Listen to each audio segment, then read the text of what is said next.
Hi, I'm Nidhi Chawla. Lovely to meet all of you. I'm a fund manager at Kotak Alts. And today we want to talk about a little complicated topic, but a fun one which helps to shape Indian policy in alternate investing. We started out alternate investing with a very, very rudimentary framework of VC investing, but it has matured considerably through AIF regulations introduced by SEBI in around 2012. And the recent Gift City introduction has just added a whole new dimension. Basically, policy has just kept on evolving with the needs of the market and market participants. And today we are here to understand this policy perspective from the lens of three important stakeholders. One, the Indian economy. Second, the fund managers, be it global or Indian. And third, lastly, the guys who give us the money, the LPs, whether they are global or Indian. And to unpack all of this, we have somebody who has been instrumental in shaping the journey of India's policy. My boss, Mr. Sriniwasan. Srini, hi. Hi, Nidhi. Srini is the MD and CEO of Kotak Alternates, and he is currently serving as the vice chairperson of IVCA. He's been member of several such committees and somebody who is very, very passionate about policy and regulations and keeps nudging us to keep an eye out on this. So welcome, Srini, and would love to unpack this with you. But let's start. First, all of you need to read every piece of regulation that comes about.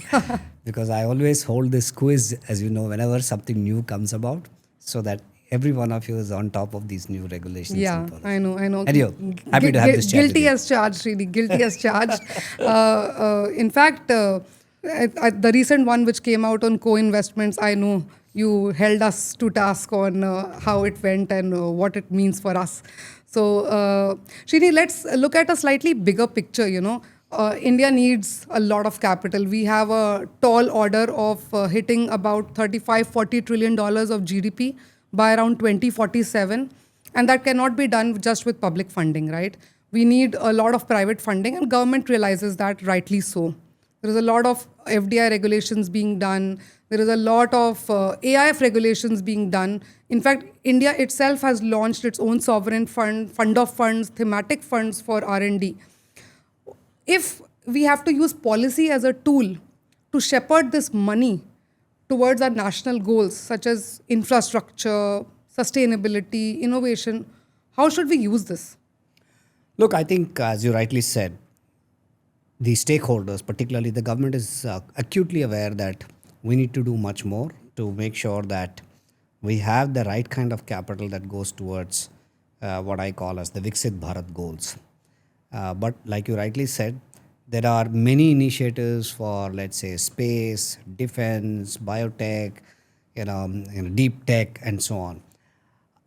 Many of these capital allocations that this government has done to give it a kickstart are currently sort of being administered, by different arms of the government.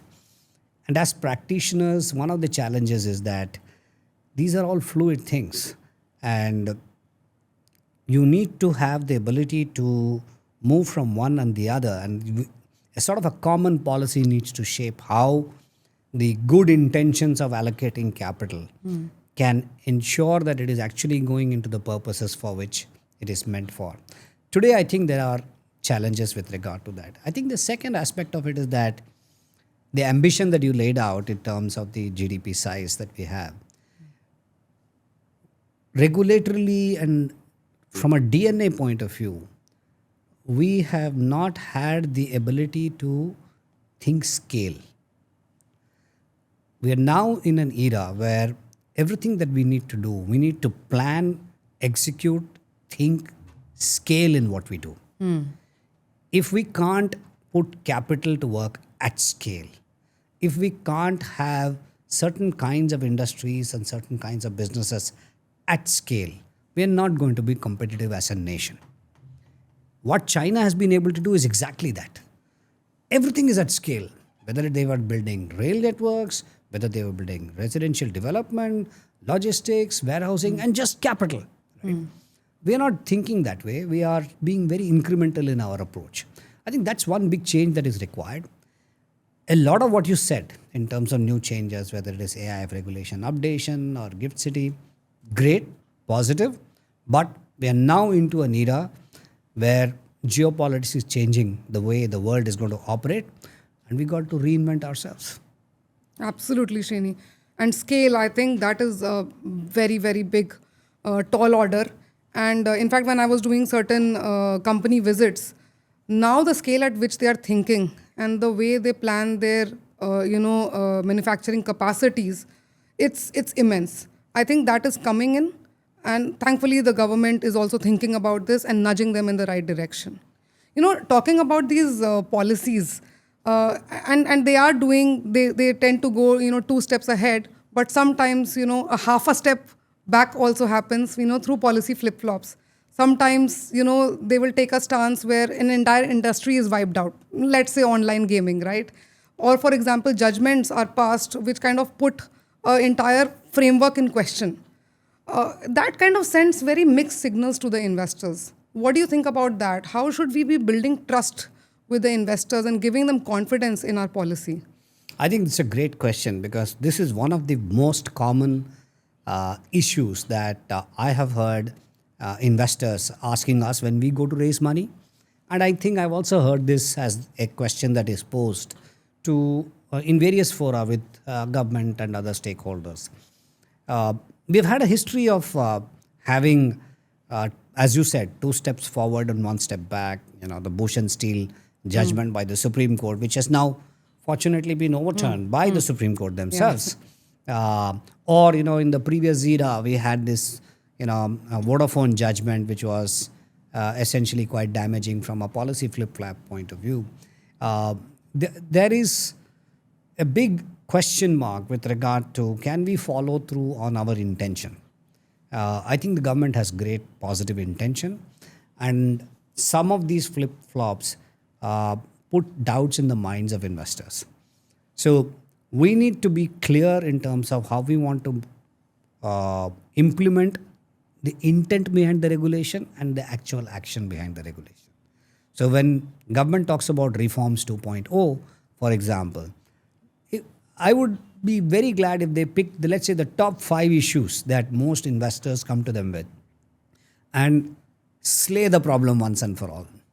And for example, if the common complaint that a lot of GPs like us have is that, look, we have created a fund, we have invested the fund, we have harvested the fund, but for the next 7 or 8 years, we still have no idea whether the taxman is going to come and ask us some questions for which we can't distribute all the money, and there is going to be some money to be kept in reserve because there is so much of uncertainty.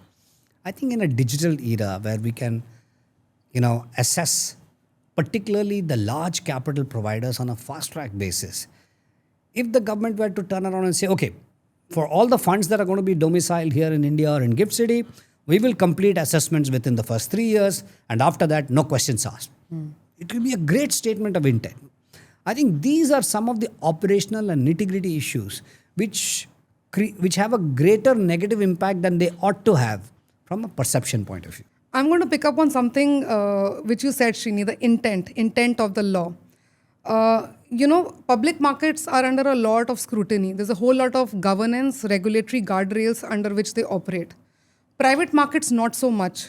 We have had cases where less reporting happens, and cases of big startups, heavily funded startups, have had issues of corporate governance.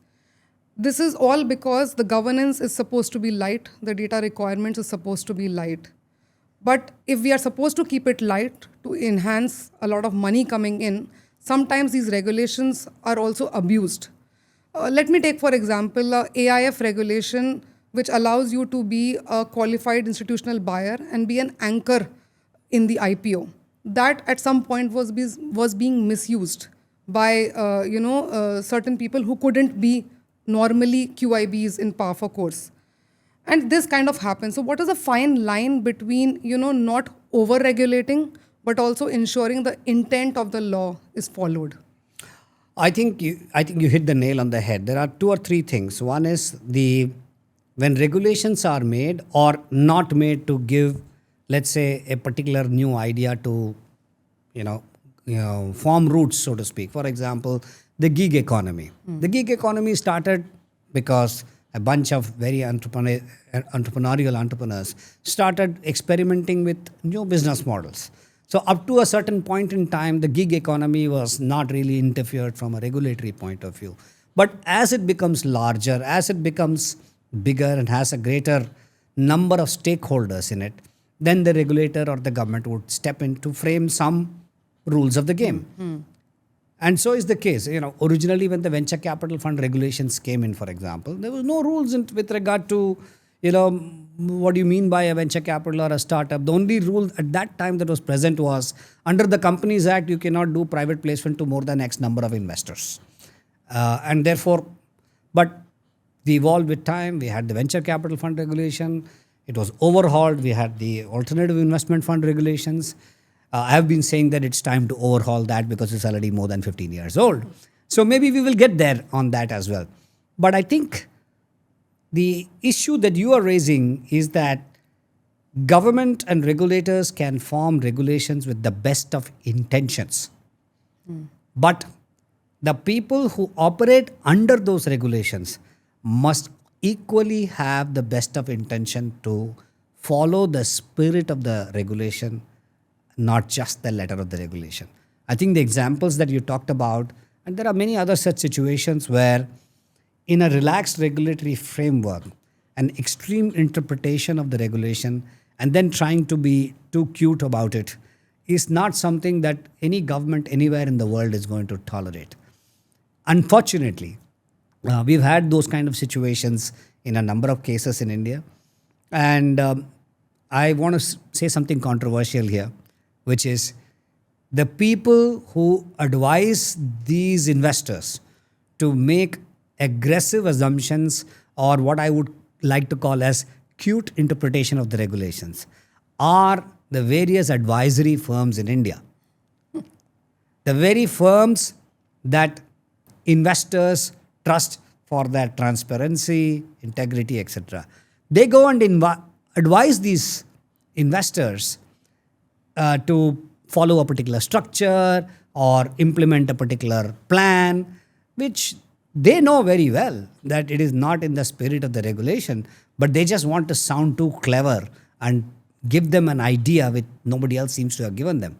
Because they have no stake in the business. Remember, if I got such an advice and some advisor gave me that, oh, you can do it this way because there is a particular interpretation that you can take. And if I get into trouble with the regulator thereafter, he's going to make more money advising me how to get out of the mess. Yeah. So he has no stake in the business. So I think practitioners have to understand the intent and follow the conscience. I think the key and part of the reason why Kotak as a firm is where we are, is that I think we have our moral compass in the right place. And you need to have that to be able to operate for the long term and earn the trust and respect of investors. Srini, we actually have an internal joke that while there is a law and there is the intent of the law, if we plan to do something, we have to first approach our appellate body, our CEO's office, Mr. Rajiv Saptarishi, and ask him whether it passes his approval. Yeah. And only then we will go forward. I think that compass keeps us, confined within the intent of the law and not, how it is. It's a very tough job to do. Somebody who's the gatekeeper of the conscience, if I can call that. Because, and I'm guilty of saying this in the past as well, I always say when you go and talk to these people, the compliance guys, and I've had this argument when I want to sort of push the limits. I say, no compliance guy ever got fired because he said no. He only gets fired when he says yes and something goes wrong. So it cuts both ways. So you need the right balance. But at the end of the day, there is no compromise on what is morally correct. Yeah, absolutely. Absolutely. And we have been growing. As you said, the regulations have to evolve as we as fund managers have also grown in size. Rightly so, right? If we just talk about 2024, about $43 billion of capital got invested in, private markets alone, of which Indian fund managers or through the AIF regime, we have had about $16 billion of money coming in. That's about 37-40 which used to be very, very small. Yeah. And so basically the AIF regime has made its way, and it's making a lot of domestic fund managers fairly large. But now we have come to a point where is there a level playing field between the domestic fund managers and the global counterparts who don't play by the AIF rules? What is the difference? What are the constraints under which we operate? We have a Cat 1, Cat 2, Cat 3 IF, but we don't have permanent vehicles. So what is the level playing field we want? I think there are 2 or 3 challenges with regard to domestic fund managers who raise capital only from domestic investors, or let me put it this way, fund managers who are operating under the SEBI AIF regulations in India versus fund managers who may essentially be investing in very similar opportunities but have their funds domiciled overseas and investing in the same opportunities. I think the first impact of that is that, as you rightly said, as domestic fund managers become larger and they scale, it doesn't matter where they get the capital from. Eventually, if they are successful, they will attract capital from everywhere in the world. So what should we be thinking with regard to encouraging these domestic fund managers is to provide them the level playing field. The first I would say is that in the domestic fund, for the domestic fund managers or the domestic funds as of today, our domestic regulations do not permit any subscription line financing. What do I mean by that? When we raise money, Nidhi, you know that when we raise money from global institutional investors, our investors are bankable institutions, and consequently, instead of calling their capital every 2 months for making an investment, we borrow the money from a lender against the capital commitment of these institutions and invest. And we make one capital call. Yeah. Now, the cost of borrowing is lower than the cost at which the investor has given us the money. So, therefore, there is a spread. And therefore, the return that the investor makes is higher. Now, when we as a fund manager who may have operated only under the Indian regulation are denied the opportunity to get what is called as subscription line financing, our returns will look lower than another manager who's operating with this subscription line financing. I think the first is that. The second, and this is a more glaring example, is that taxation for domestic investors alternate in an AIF in India is punitive, particularly credit investors. While the public markets and equity investors have made enough noise because every day the index gives the barometer of the mood of the market to the powers that be, that doesn't happen in the bond market or in the credit market. The reality is large investors who have the risk appetite in India are gravitating to equity risk because it has a 12.5% taxation and moving away from credit, which has a nearly 35% taxation. Yeah. And therefore, there is not much private credit investor in the domestic market. So this anomaly of taxation has to be changed. There are, of course, a number of other things where domestic investors or domestic fund managers are not treated in the same way as foreign fund managers. But that means us getting into too much of nitty-gritty. So let's not get into nitty-gritty today. But I'm going to still talk about the level playing field, Srini, because, we have to submit a lot of data. There is monthly reporting, there is quarterly reporting, there is annual reporting to SEBI and to various agencies on data collection, right? I have to report to, a CRISIL, a Prekin, a NSE to do benchmarking exercises, etc. And the global counterparts don't do it, right? And so at some point, global counterparts also come to raise capital from the local guys. So am I at a competitive disadvantage as to the way they are showing their numbers, the way I am showing my numbers? Or is it really this data collection exercise, is it really bringing in a trust premium? I'm not sure about that. What do you think? I think you hit the nail on the head. If today the obligations with regard to data that we have to submit to the regulators in India with regard to private funds or AIFs as we call it, versus somebody else who's operating under the regime in Singapore, for example, there is a world of a difference. But you have to think about it from the perspective of, is it helping the investors and what kind of investors are we helping? We are probably the only market, we are ahead of the curve with regard to having a benchmarked industry data of funds operating, private funds operating in the country. Most other markets don't have such benchmarks at all. So it's a very, very opaque kind of business. Eventually, in a market and in an era where technology is basically leveling everything else, we will have no choice but to be a far more transparent kind of market. So, in that sense, I think the regulators were probably much ahead of the curve.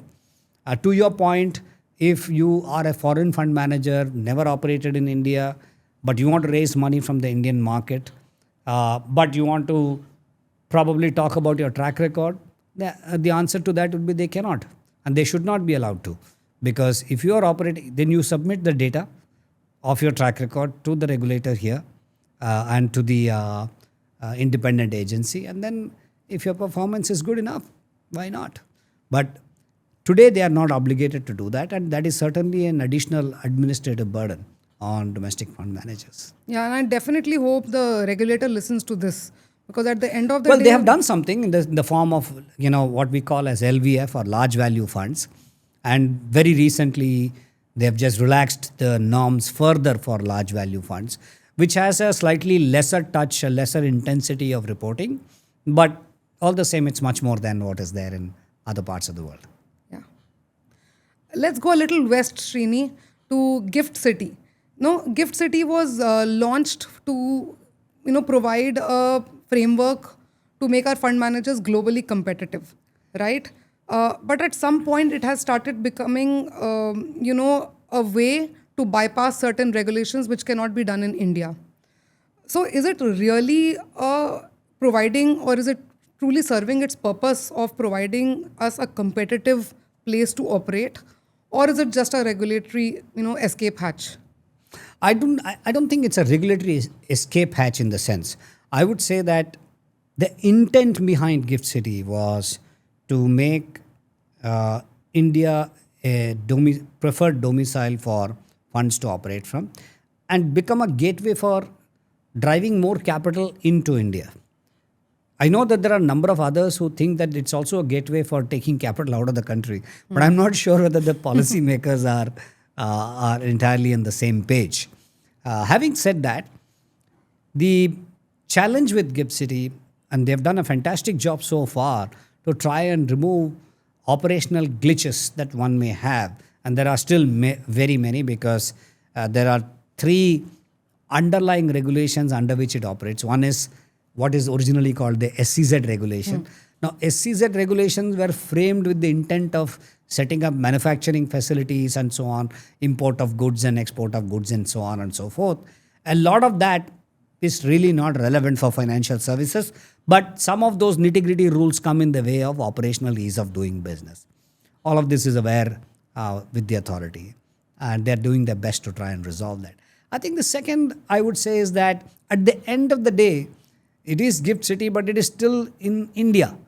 The taxation regulations, the Companies Act that are applicable are still India. For example, we've talked about being more competitive with regard to, let's say, some of the neighboring markets where there has been a demand of what is called as multi-cell fund structures, i.e., each cell in a given fund is treated like a separate company.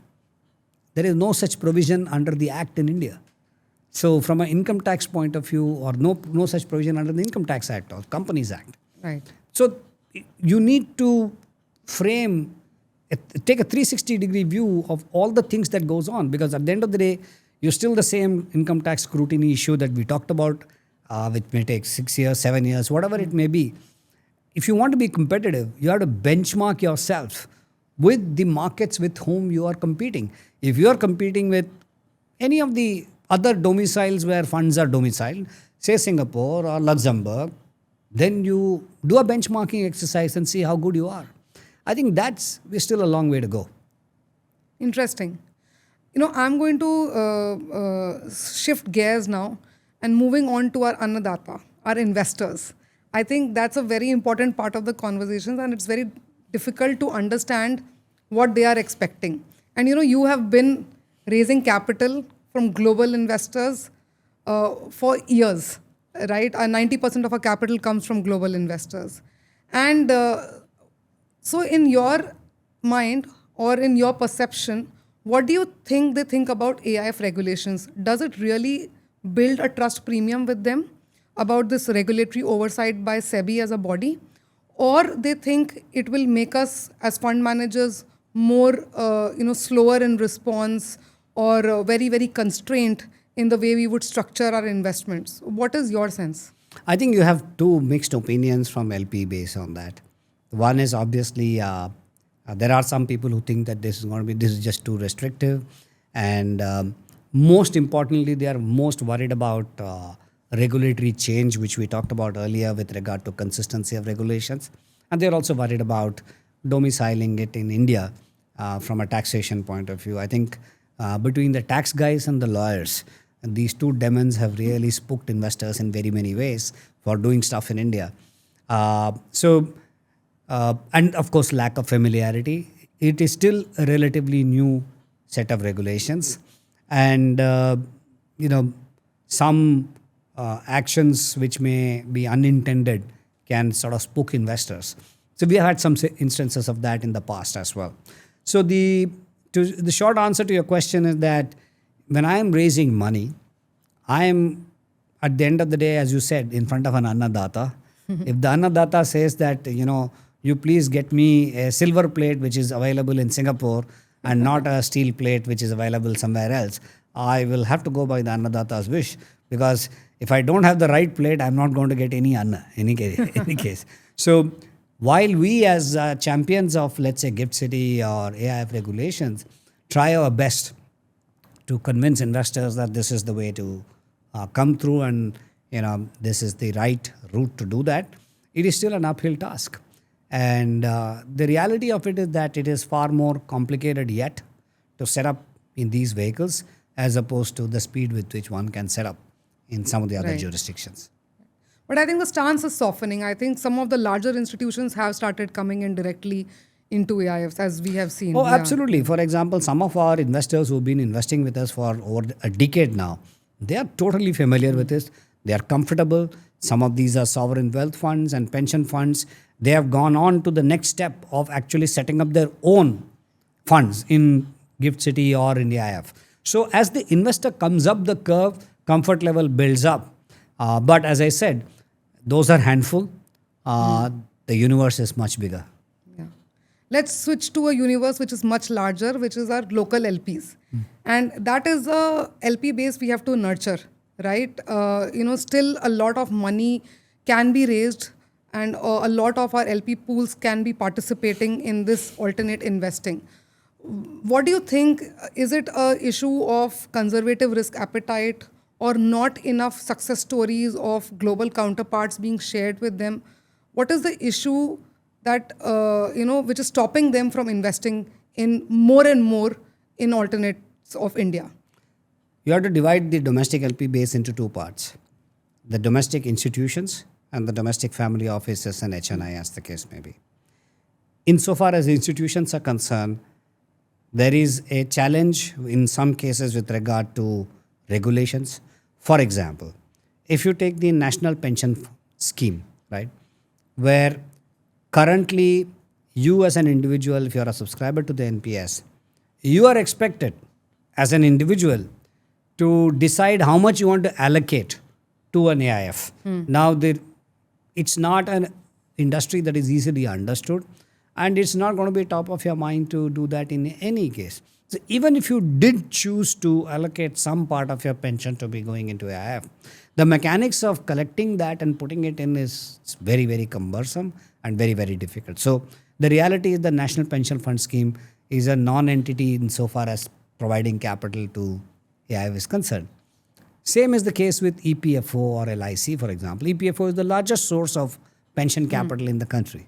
However, even though presently regulations permit them to invest in AIF, they have not really stepped up to do that. Why is that so? Despite benchmark of data available, etc., there is lack of understanding of the product, and there is also a legacy of previous funds in the previous era with some of the people like in LIC and others, which have not performed. And therefore, that legacy holds back their ability to take a bold call. And finally, decision making. You know, in India, in quasi government, government owned bodies, if you took a decision and for genuine reasons the particular fund or fund manager did not do well, the consequences can be quite draconian. And I think the framework of decision making, the framework of post facto questioning of a decision is holding back some of these very large platforms from investing in alternative investment funds. We need to have an institutional change in that. And we also need to have a better mechanism to enable these pools of capital to be channelized through experts who understand the business and allocate that capital. In other parts of the world, for example, there is a concept of OCIO, outsourced chief investment officers market. Or there are mega fund of funds that can be created where the teams are equipped to analyze, evaluate, and there is continuity in the team too, because these pools of capital in alternative funds, as you and I know, can go on for 7, 8 years. So it's not like somebody comes and makes a decision to give you money and then somebody else is reviewing it 2 years later and somebody else is sort of saddled with the outcomes of the particular fund. Either he is taking credit of that fund if the fund is doing very well, or if the fund has not done well, he is going to blame the previous guys who are going to do that. So you need to have continuity of management, which is exactly what our LPs tell us. Yeah. They want to evaluate how long has Nidhi been in the office, in the same company, how long I have been there, where is going to be continuity. So it's the same rules apply. At the end of the day, investor expectation is consistency and returns. So it's very interesting. So government is anyway investing into alternates, startups, PE/VCs through SIDBI fund of fund program. But there are other regulatory, there other side of through EPFOs is where they have to take that step. Let's hope this podcast finds.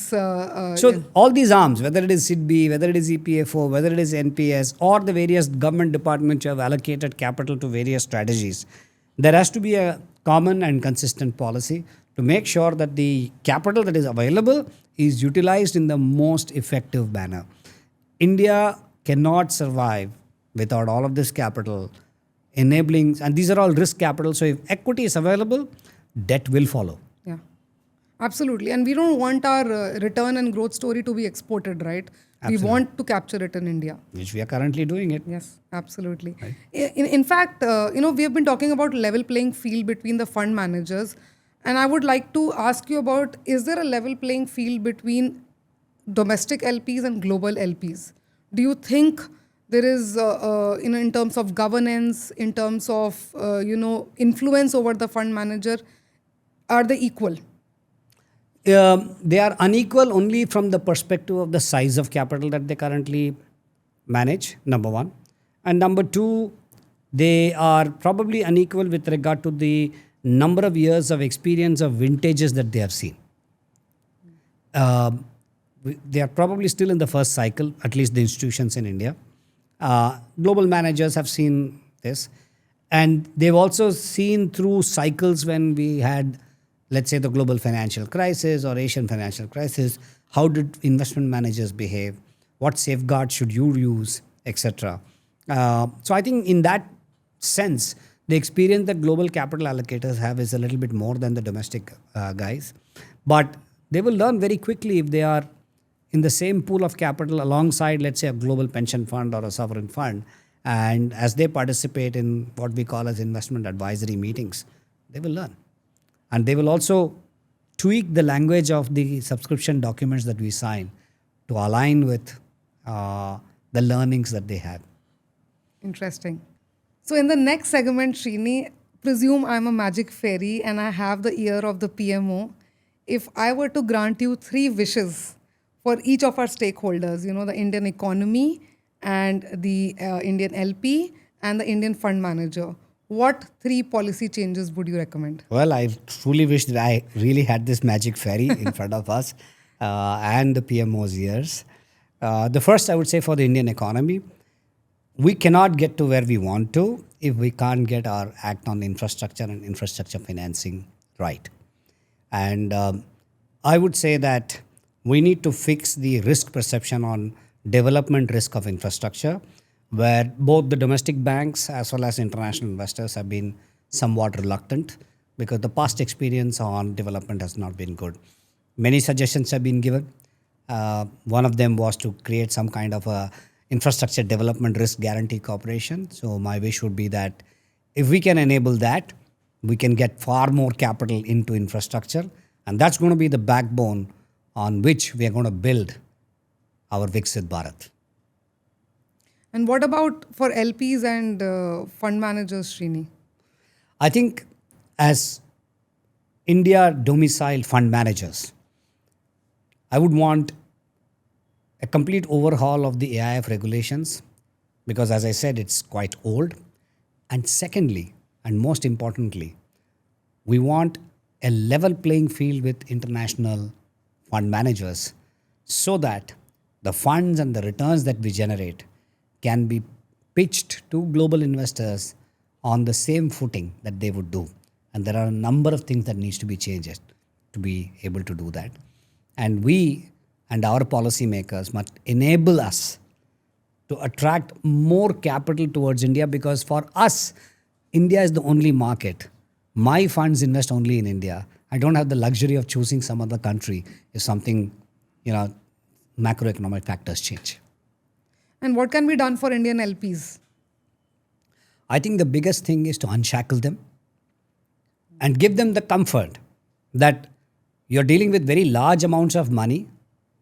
If there are mistakes that may happen, it is part of the business, and change the framework on which you want to evaluate the performance of a fund, particularly in our industry, which is you go back and look at your report card at the end of 7 or 8 years and not every year.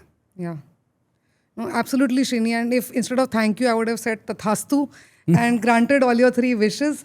But thank you, Srini. It was lovely having you in this informal setup apart from the office and picking your brains on how you think about policy. Yeah. Thank you. I was thinking, Nidhi, that you're going to sort of use this opportunity to put me on the spot. But thanks for lobbing the easy ones first. Thank you, Srini.